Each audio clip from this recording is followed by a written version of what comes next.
Voilà, bonjour fidèles abonnés, chers, je dois m'habituer maintenant à vous appeler chers followers. On a l'habitude de dire téléspectateurs lorsqu'on est en direct avec la télévision.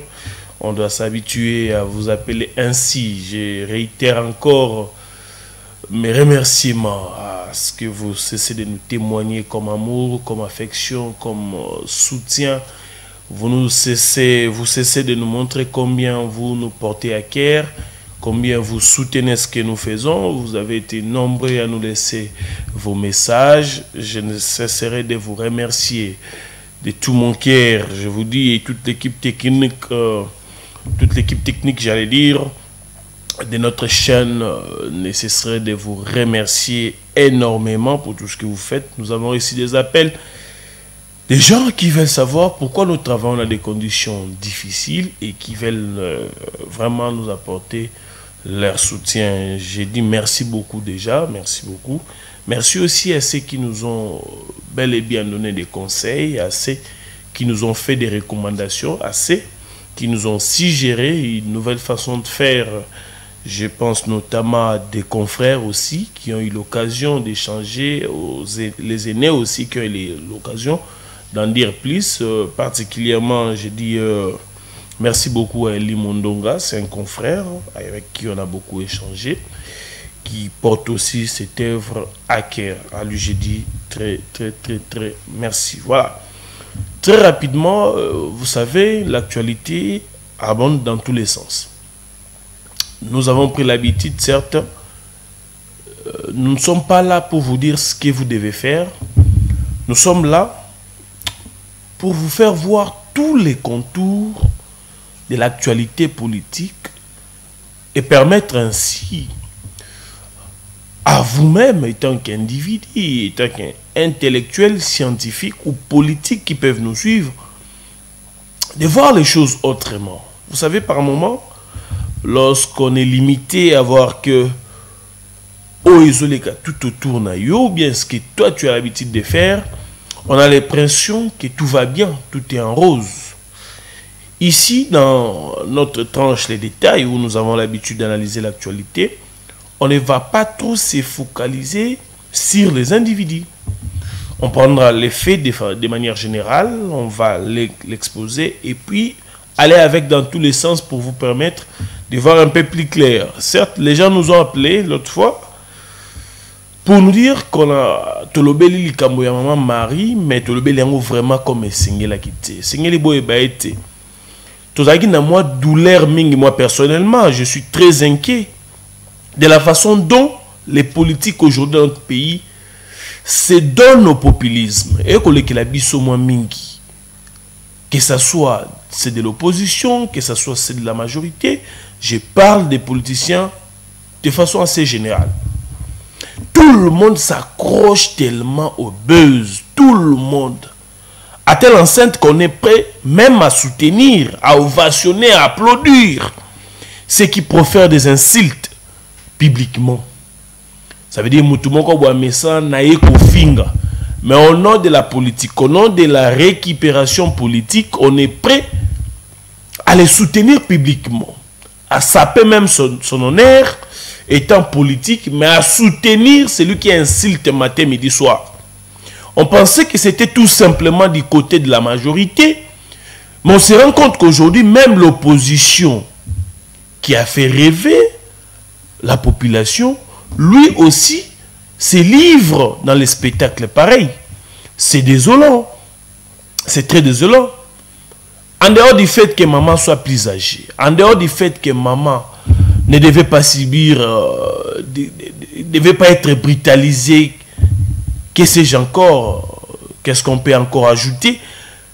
Mais comment fait-on? Je demande quel est l'apport des mamans politiquement dans un parti de l'opposition. Certes, elle peut être militante, mais en telle enceinte qu'on se met sur des chaises et laisser la tribune à maman pour que maman parle, c'est quand même assez désolant.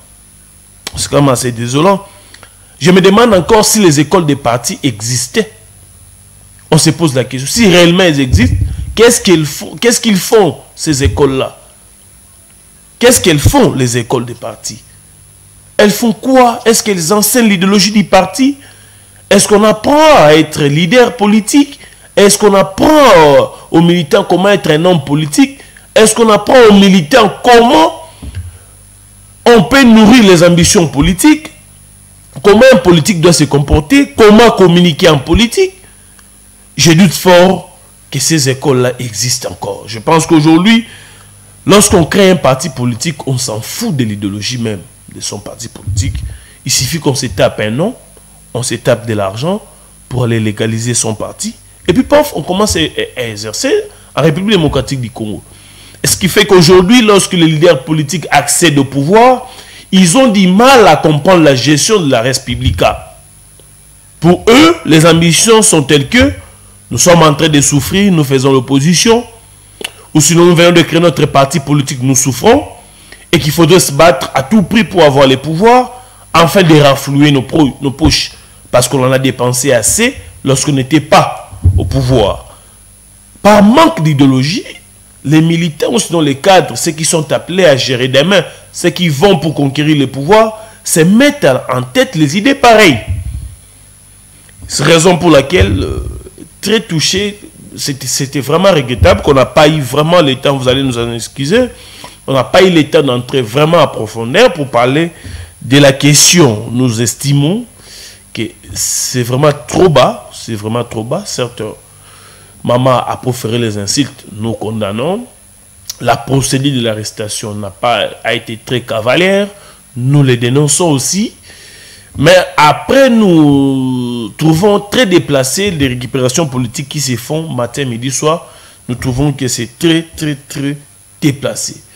Mais très essentiellement, ce matin, nous allons nous focaliser sur, d'ailleurs, le titre l'indique si bien, l'agenda caché du secrétaire d'État américain à Kinshasa. Chers amis, nous ne sommes pas plus intelligents que vous qui nous suivez, mais nous avons l'habitude de récolter les faits à mettre à votre disposition. Et ce matin, nous allons encore le faire de la plus belle manière. Celui-ci va vous permettre. Mais pour en parler, nous avons pris des aspects. D'abord, on va parler du lien qui existe, parce que beaucoup de gens l'ignorent, les liens qui existent entre Kagame, Museveni et les États-Unis. Puisqu'en fait, ces liens-là, c'est ces liens-là qui combattent aujourd'hui, parce que ces rapports-là entre ces trois pays, c'est ce qui permet, c'est ce qui affaiblit aujourd'hui l'État congolais sans que les gens ne le sachent. Aujourd'hui, la voix, parce qu'aujourd'hui, ces liens-là va donner une force diplomatique qui va faire à ce que, aujourd'hui, la voix du Rwanda est plus entendue que la voix de la RDC. Vous allez vous poser des questions. Pourquoi? On va expliquer. Restez juste branchés pour suivre les détails.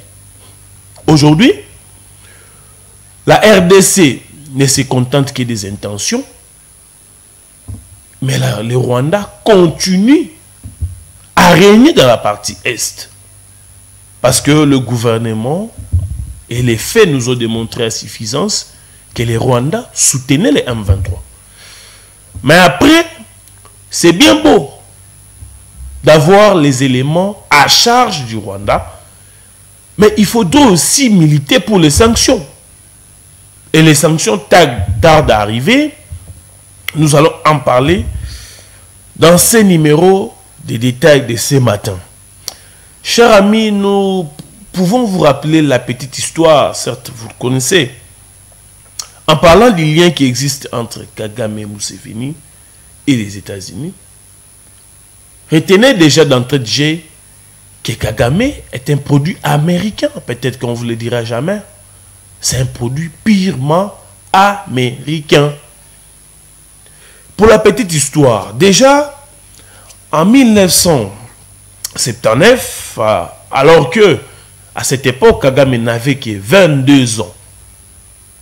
Kagame avait rejoint les maquisards à l'époque qui provenaient de la Tanzanie pour venir conquérir le pouvoir en Ouganda. Et ces maquisards étaient déjà à l'époque sous la direction de Museveni.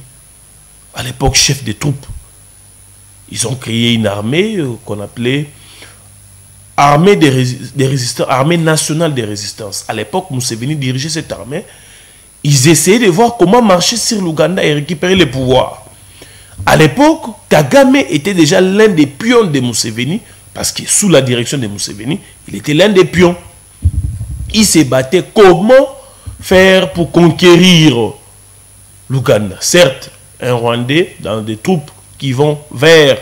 D'ailleurs, ils n'étaient pas les seuls, plusieurs réfugiés rwandais étaient aussi, des mèches étaient aussi dans ces groupes-là qui allaient vers l'Ouganda pour conquérir le pouvoir. Alors, dès 1979, j'avais dit ici qu'il rejoignait les troupes. Cette résistance, vous devez le retenir ici, était à 100% soutenue par les Américains. Ça veut dire, politiquement, ils étaient soutenus, économiquement, ils étaient soutenus, militairement, ils étaient soutenus par les Américains. Et d'ailleurs, ce que nous disons, nous ne l'inventons pas. Il y a un auteur qui a écrit sur l'histoire, je cite, Titi Paley, dans son ouvrage « Les États-Unis et les Rwandais génocidaires ». C'est un ouvrage que vous pouvez aller lire plus tard. Cet auteur explique les méandres, les contours, comment depuis des années, les États-Unis ont toujours soutenu l'Ouganda et le Rwanda. D'ailleurs, pour la petite histoire, si on peut encore rentrer plus loin, certes, on ne va pas faire toute l'histoire aujourd'hui. Déjà, Abiyarimana, aussi le décès d'Abiyarimana a été soutenu par les Américains. L'auteur le dit dans son ouvrage. Ça, c'est pour la petite histoire. Mais en 1986, ça veut dire de 79 à 86, Museveni a conquéri, ça veut dire il a récupéré le pouvoir, Zubo Konzi, dans Ouganda. Il va nommer Kagame comme major, il sera gradé comme major, et puis directeur adjoint chargé des renseignements. Donc, ça veut dire le service des renseignements, lui était le directeur adjoint. Voyez les liens qui existent depuis ces années-là entre Kagame d'abord et Museveni. Voyez les liens qui existent. Maintenant, depuis 79 jusqu'à 86, Museveni accède au pouvoir et ils vont évoluer comme ça de 86 à 90. Avoir Kagame comme major et puis directeur adjoint des renseignements, vous voyez les liens qui existent entre les deux. Jusqu'à 90, où Museveni va être envoyé, plutôt Kagame va être envoyé par Museveni aux États-Unis pour un stage. Ça veut dire qu'il a envoyé Kagame aller apprendre comment faire les renseignements. Et pendant tout ce temps-là, il a été formé par les Américains dans le domaine des renseignements. Ça veut dire que pendant tout ce temps, il va œuvrer là-bas et tout, il va apprendre jusqu'à obtenir le soutien lorsqu'il rentre en Afrique, il va obtenir le soutien des États-Unis et de l'Ouganda pour accéder au pouvoir. Voyez tous ces liens qui existent. Ça doit nous interpeller. Ça doit nous interpeller. Aujourd'hui, le Rwanda est resté fixe avec sa collaboration avec la Grande-Bretagne, avec les États-Unis et autres. Il ne s'est jamais détourné de cela. Raison pour laquelle il garde encore de bonnes collaborations, une bonne ligne diplomatique avec les États-Unis. Mais vous allez vous demander certainement pourquoi on parle. Nous avons ramené, nous avons remonté un tout petit peu pour la ninte zongi na sima. Pour la rota la mouke histoire. Parce que histoire n'est enseigné l'état l'isabisoni ni maïzali koya liboso. Kagame va conquérir le pouvoir, il va rouler pour les Occidentaux. Mais maintenant, quel est l'impact de ces liens-là sur les rapports diplomatiques actuellement? La RDC se contacte des intentions. Et non, nous avons réussi à faire parler Kagame, ça fait des années que Kagame ne parlait pas. Maintenant, il fait des interviews chaque jour. Matin, midi, soir, il parle. Il fait des interviews la semaine. Ce ne sont que des intentions. On va ici se contenter des rapports des experts des Nations Unies pour dire qu'enfin ils ont reconnu, qui vous dit qu'ils ne le savent pas, que c'est le Rwanda qui instrumentalise les groupes rebelles dans la partie Est, ou que c'est l'Ouganda par moment qui essaye aussi de faire diversion. Qui vous dit que ces gens-là ne le savent pas? Je vous dis qu'ils le savent très bien. L'Occident connaît tous les méandres très bien. Ils le savent. Ils savent tous les contours, comment le Rwandais ne cesse de menacer l'intégrité de la RDC, comment l'Ouganda ne cesse d'ailleurs, Mosé le Père l'a dit à l'époque, qu'ils veulent à tout prix s'investir en République démocratique du Congo, sans passer par les voies officielles, les voies reconnues, ça veut dire venir vers nous, un partenariat signé, passé. L'État doit reconnaître que vous êtes en train d'exploiter dans la partie est de la République démocratique du Congo. Ils n'en veulent pas. Les Occidentaux le savent, chers amis. Détrompons-nous, ils le savent. Mais maintenant, parlons du fonctionnement de cette diplomatie américaine avant de chuter, pour parler de la différence qui existe. Pourquoi aujourd'hui le Rwanda est plus compris, et plus entendu, et plus soutenu que la RDC? Parce que tout se dessine aujourd'hui.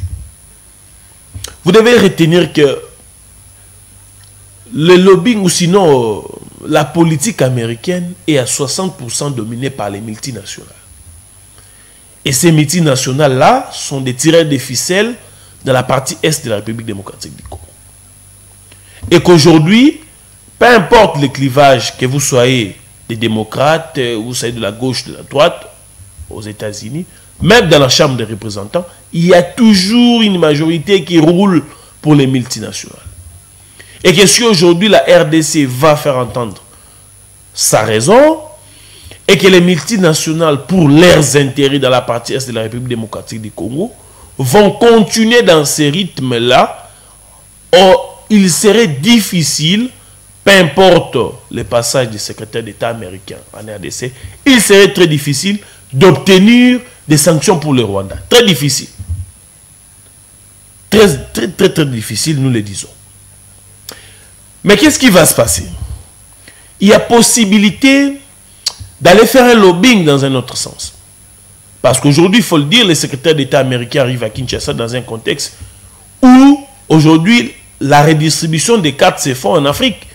La Chine essaie de poser son droit, essaie de dominer sur certains pays, essaie même d'aller plus loin, de conquérir d'autres pays déjà acquis pour d'autres occidentaux. Il y a la Russie qui essaie de dominer, nous avons le cas de la Mali. La Russie qui essaie de dominer un tout petit peu, ça veut dire Bitoumana Bango et Kosalama à niveau d'Afrique. Quelques pays d'Afrique. Ça se passe normalement ici en Afrique. Et aujourd'hui, il arrive dans ces contextes-là, il doit rassurer que réellement la RDC reste en collaboration avec les États-Unis. Mais vous dites pourquoi Tozolo Baete a essentiellement Makambo Italie, Gena Bango na Mambo Italie minéré, Gena Bango, vous savez, on appelait la RDC pays solution et qu'aujourd'hui la RDC veut exploiter. Est-ce qu'il restera encore pays solution? Nous disons non. Nous disons non, il ne va plus rester pays solution. Mais la grande question reste les partenariats privilégiés et sincères dont on ne cesse de nous parler matin, midi, soir. Est-ce qu'un partenaire qui est sérieux avec la République démocratique du Congo peut arriver dans un pays qui est agressé?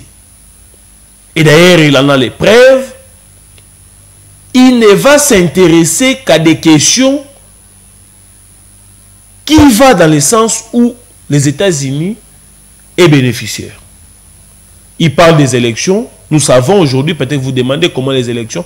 Les élections aujourd'hui sont les moyens, ou sinon l'unique moyen qui permet aux États-Unis, en cas de mauvaise collaboration, ou sinon lorsque les partenaires ont la bienté na pouvoir être en place, c'est le moyen pour naïe ya koluka mukocha muto a rouler pour l'intérêt des élections.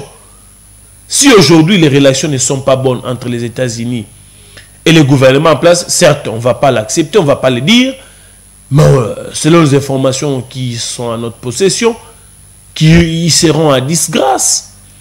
Moi, je suis en entre gouvernement aux États-Unis parce que les locaux Luka, en quelque sorte, ils ont touché l'intérêt des multinationaux, national plutôt, ou exploiter Kanangambouya Est.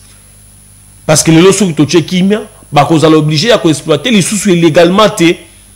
Or, les multinationaux, ils ont imposé la vision de la politique américaine. Ce qui est l'eau. RDC à réussir, ça veut dire en quelque sorte, on aurait touché les intérêts américains. On aurait touché les intérêts américains. Et raison pour laquelle vous allez voir tous ces lobbying en train d'être faits. Et pour les comprendre mieux, vous allez voir combien les secrétaires d'État, lors de ces différents interviews ici à Kinshasa, il a été très doux dans son discours avec les Rwandais. À chaque fois qu'on lui a posé la question, il essaye de répondre tout calmement, écoutez.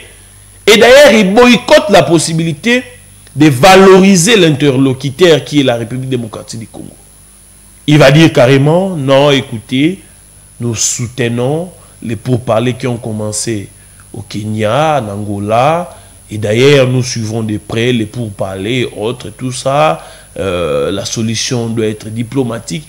Et d'ailleurs, mon aîné confrère de la radio Top Congo a posé la question pour savoir et que 20 ans après la diplomatie a montré ses limites.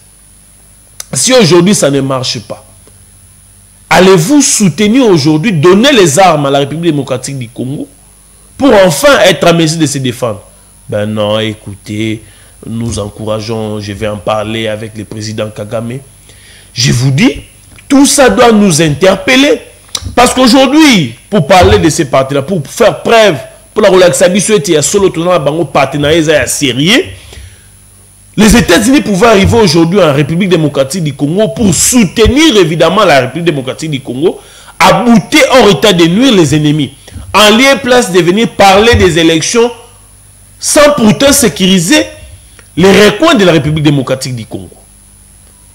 Est-ce qu'aujourd'hui, le secrétaire d'État américain soutient-il qu'on organise des élections sans Bunagana et qu'en attendant que la République démocratique du Congo essaie de s'organiser par lui-même, que peut-être le M23 viendra déjà vers Rutshuru, va occuper Goma? C'est des choses qui doivent nous interpeller. On nous propose ici qu'ils sont prêts jusqu'à aller à 23 millions pour soutenir les élections. Est-ce qu'aujourd'hui, un État souverain, prenons même les cas des États-Unis eux-mêmes, est-ce qu'ils peuvent organiser aujourd'hui les élections si une partie des États-Unis est en guerre? Je dis non. Mais ils vont pousser la RDC à les faire. Tout ça, c'est pour vous dire que la solution de la République démocratique du Congo ne viendra pas nécessairement de l'extérieur. Si nous avons, avec un peu de volonté, si nous avons un tout petit peu, je dis bien, de volonté, nous pouvons relever ces défis. D'ailleurs, pour parler des élections, déjà en 2018, avec les peu des moyens, les budgets vacillaient autour de 3-4 milliards. Les réserves d'échange n'étaient pas assez renflouées. Nous n'avons pas de régies financières qui faisaient des exploits comme aujourd'hui. Je ne pense pas que la RDC a nécessairement besoin d'un appui extérieur pour organiser les élections. Mais, chers amis, aujourd'hui, on redistribue les cartes en Afrique, les contextes et tout ça. Mais aujourd'hui, nous ne devons pas compter sur les États-Unis. Au moins d'échanger notre façon de collaborer. Il y a toujours aux États-Unis des sénateurs ou des gens qui portent une opinion. Parce qu'aux États-Unis, même si les multinationales ne cessent d'imposer leur politique au gouvernement, ou sinon leurs intérêts l'emportent sur la politique américaine, mais aujourd'hui, il y a quand même des sénateurs qui sont restés encore clean. Parce qu'aujourd'hui, à l'opposé de cette politique qui roule aux intérêts des multinationaux, il y a l'opinion publique qui l'emporte aussi. Parce qu'aux États-Unis, lorsque l'opinion publique s'élève, je vous dis, niet, ça ne passe pas. Et qu'aujourd'hui, la RDC pouvait aller vers des grandes personnalités américaines dans la Chambre des représentants. Par exemple, il y a des sénateurs, il y a des gens qui ont vraiment une opinion. Si on pouvait faire entendre notre opinion aujourd'hui et avoir l'adhésion de l'opinion publique qui peut revendiquer ce qui se passe en République démocratique du Congo, je pense que peut-être qu'on pouvait changer la donne. Mais dans ce contexte ici, j'insiste que les États-Unis d'Amérique ne roulent que pour ses intérêts. Les intérêts des États-Unis d'Amérique passent par les élections, où il a la possibilité de se taper un politique, j'allais dire, qui peut rouler pour ses intérêts. Et que si aujourd'hui les relations ne sont pas bonnes avec M. Félix Tshisekedi, ils vont se taper un autre opposant pour venir récupérer la place de M. Antoine Félix Tshisekedi. Parce que les États-Unis ne voient que ses intérêts. Je pense que c'est révélateur. Je pense que ça doit nous éveiller. Notre solution ne viendra pas de l'extérieur. J'insiste. Nous devons faire un effort de nous organiser de l'intérieur. Je ne pense pas que les États-Unis nous interdisent de mettre plus d'argent avec notre armée. Les États-Unis ne nous interdisent pas de donner plus de moyens, d'améliorer les conditions des FARDC pour que les FARDC soient en mesure de bouter hors état de nuire. Certes, du côté logistique, nous avons quand même un peu de défauts. C'est ce qui prouve réellement que ce partenariat n'est pas sincère, je l'ai dit. Ce partenariat n'est pas très sincère. C'est ce qu'on appelle du trompe-l'œil. On nous fait les yeux doux pour nos richesses, mais en contrepartie, on n'est même pas en mesure de nous aider à nous relever. Parce que si ce partenariat était sincère, cher ami, je vois les États-Unis venir en République démocratique du Congo pour dire, tiens, vous êtes en partenariat privilégié avec nous, nous avons nos intérêts ici, on ne peut accepter que votre intégrité soit menacée. Au lieu de vous donner les 23 millions, on va voir comment vous équiper pour bouter hors état de nuire l'ennemi et puis voir comment on va organiser des élections. Ça veut dire, vu que ça profite en quelque sorte aux intérêts américains, cette guerre à l'Est, ils ne vont jamais militer pour que la paix règne dans la partie Est. Et donc, comme nous l'avons dit, ce matin, c'est pour vous éveiller, pour vous donner des éléments. Comme nous l'avons cessé de dire, Tozoko Sala Malembe, certes, je sais que ce n'est pas encore parfait, même ce que nous voulons n'est pas vraiment encore arrivé, mais nous comptons beaucoup sur vous, vos conseils, vos remarques, vos suggestions, ce qui va nous permettre à nous améliorer petit à petit. Vous voyez, hier, on n'a pas pu vous offrir les détails, aujourd'hui, nous les faisons. Alors, souffrez, que ça soit vraiment de façon interrompue aussi. Mais vraiment, nous sommes en train d'y travailler pour que nous soyons là régulièrement et que même nous soyons en mesure de faire avec vous des lives en direct. Ça veut dire qu'on n'a pas besoin nécessairement d'un plateau confortable comme ça avec toute l'équipe derrière. On aura peut-être plus tard à faire des directs et autres, tout ça. Voici, nous sommes à la fin. Quel intérêt général passe avant tout? C'est ainsi que ce pays va se développer très rapidement. J'ai dit aussi merci à toute l'équipe technique aujourd'hui, ce matin, pour les réaliser. On a fait recours à l'intelligence de Chiné, Malunama, qui nous a aidés. Aussi à notre technicien maison, Merveille Mabika, que moi j'appelle affectueusement DVD. Je remercie aussi un ami qui a vraiment concouru à ce que nous ayons cet éditoire bon et difforme, Eli Mondonga, et aussi Jacques Mefunou, qui ne cesse de nous accompagner. Très chers followers, très chers abonnés, votre fidélité nous va droit au cœur. Je vous dis au revoir.